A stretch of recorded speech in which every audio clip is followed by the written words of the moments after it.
Veronica Mendez, VeronicAMendez, Staff Sergeant, 31 Kilo Military Working Dog Handler. I'm with the 544th Military Police Detachment out of Fort Lee, Virginia. I'm Staff Sergeant Mendez. I'm out of Fort Lee, Virginia with the K-9 unit there. My role in Panamex is to increase interoperability and increase a relationship and partnership with multinational forces here. Today we're primarily focusing on detection training. We have narcotic and explosive detection training going on. So we're trying to gauge our similarities and our differences and exchange knowledge and information with each other, seeing what we can learn from them, what they can learn from us. That way, moving forward, we have a good understanding and how to work with each other. There's so many corners that you can learn dog training from, particularly the reason we're here. We're just trying to gain knowledge from each other.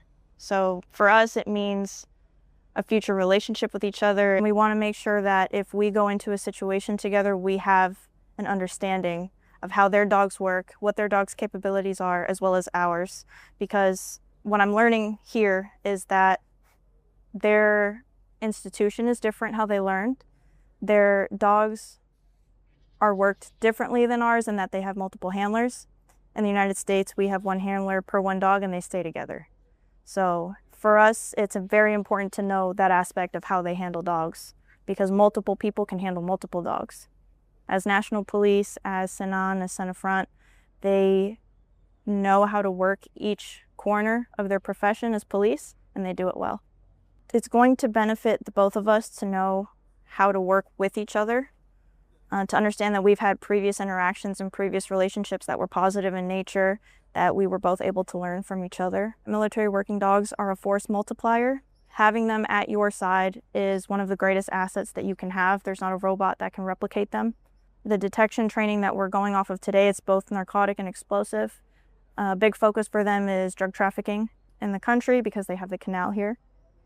So we're focusing on how to improve some of the dogs, how to work off some deficiencies, and also learn from them, like how did you get your dog to be so proficient at this? For the explosive side, my main focus was learning as a group like what red, amber, greens are. I know they do details at the airport, so for me I wanted to kind of hone in on VIP personnel coming, how would you search the red, amber, green zone for them in a timely manner. So if you have a time hack of 15 minutes, how are you going to get after it?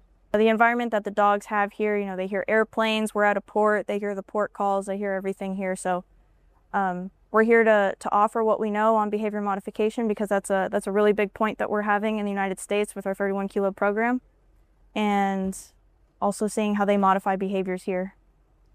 Here they know a lot of the concepts that we do. A lot of the dog training concepts, how to use your wind, how to get a final response out of the dog. Their final product is impressive and they go about it differently than we do, but there's so many fundamental similarities that we both have.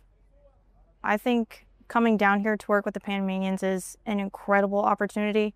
It was an opportunity that I was immensely grateful to my superiors for giving to me. Working with Panamanians is something I'm very proud of. It's an opportunity. I never thought I would come to Panama at the graciousness of the Army. So I'm very thankful for the opportunity. I'm so thankful to see their culture.